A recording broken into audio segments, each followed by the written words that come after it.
Okay, so how many of you guys have little truth tellers at home? You know what I'm talking about, the little kids that like to tell you everything that you don't want to hear. Well, mine like to tell me how much I snore and I'm loud, and nobody wants to get the room with mom if we go on a trip because mom snores so bad you can hear her on the other side of the house. Yeah, that led me to find out that I have sleep apnea. That right there, just those little truth tellers. Which is crazy if you think about it. I'm 33 years old, and if you looked at me, you would not know that I have sleep apnea, just like you look at many people. And it's not like people are out on the streets going like, oh, hey, look at me. I hook myself up to a machine every night, and if I don't, I'm like army crawling out of bed. So it's just one of those things that nobody opens up and talks about. I will say that for me, when I got tested, I found out that I stopped breathing 36 times in an hour. Do you hear that? 36 times in an hour. Do you know the damage that does on your heart? Like, I researched it, and that's not good. So that got me fearful enough to like, whatever this doctor says to me, I'm gonna do. So of course they gave me a CPAP machine. So yeah, I get to look all hot at night, hooked up, and the air is spitting out. So it's like all night long. But hey, I've kind of grown used to it. Now it's weird if I don't sleep with it.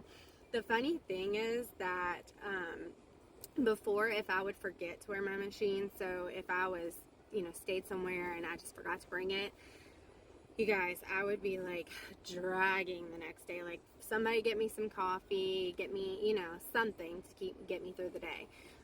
Now though, I am really doing great. Like, I think if I didn't go, if I didn't use it, and I don't, some days I just genuinely fall asleep and forget, but I don't have that feeling anymore like I used to, and I have that 100% to blame on my habits of life.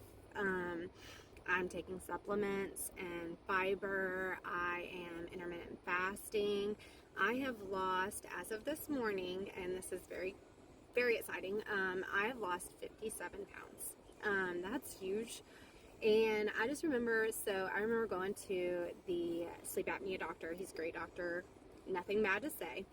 But I remember sitting in his office and I could read his computer because his computer was so close. And I saw on there one day where he wrote, patient is concerned about weight. She is obese and she's gained another 10 pounds. You guys, I left there crying. I knew I was gaining weight, and, it's one of those things you kind of, but you're not going to sit and I don't know. It's just one of those things, hearing it from someone else, especially a medical professional, writing in my chart that I am obese. I think that was the biggest eye-opener that I could have had. So since then, I've been really working on myself, and I've done lots of research. I've made a 360, and I'm so proud of that. But at the end of the day, there's still people who are struggling with sleep apnea. And so many other things, high cholesterol, high blood pressure, and these are things that nobody talks about, and we need to talk about them. There is information out there that you need to hear.